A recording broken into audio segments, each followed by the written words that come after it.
Bawal ilabas.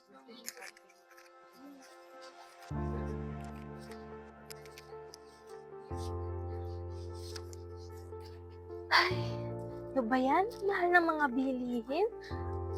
Di na nga makakain. Ang dami pang bayad sa eskwela. Ano ba, miss? Kung marang tumingin sa nabaan mo? Ay, pasensya na ho. Ay, ano ba yan?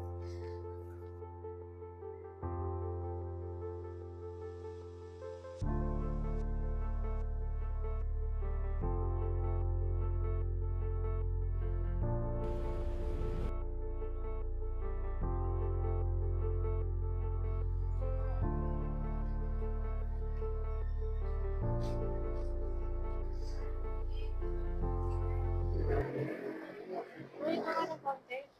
May tapo. Ayoko dun. Huwag kang maingay, baka marinig ka.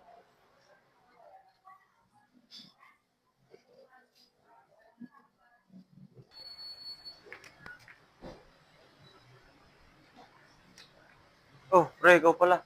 Oo, kamusta? Nakakala siya kapag punta mo dito. Wala, ito lang kasi magiging sandalan ko eh, dahil si Nanang kailangan ng malaking pera para sa kanyang operasyon, pre. Tatagan mo ah. Huwag kang mag-alala, pre. Tutulungan kita masustentuhan yan. Thank you, pre. Salamat talaga. O ano? Tara, bar na. Eh, pre, huwag kang ganyan. Nasa simbahan tayo. Baka makahanap tayo ng sugar mommy doon. Hindi yan. Nasa simbahan tayo, pre. Lugar mo yun, pre. Biro. Tara na, pre. Sige, pre, tara.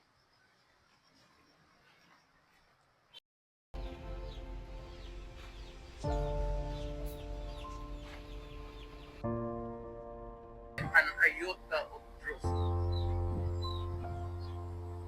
in front of you. You can summon, I will sign a waiver, all banks. Korupsyon, pang-aabuso sa kapangyarihan, ito na lang ang parati kong nakikita sa balita. Puro issue ng aking bansa. Bilang isang mamamayang Pilipino, dapat manaig ang kabutihan at nakakabuti para sa ating lahat. Sa pagboto ay kailangan mamili kung sino ang karapat-dapat na mamuno sa atin. Maging mapanuri at piliin ang mga politikal na totoong tumutulong, hindi ang mga pakitang tao lamang. Kaya't mamili ka bilang isang mamamayang Pilipino. Kagustuhan mo bang iboto ang ninanais mo para sa iyong kapakanan o iboto ang ninanais ng iba para sa pangkalahatan?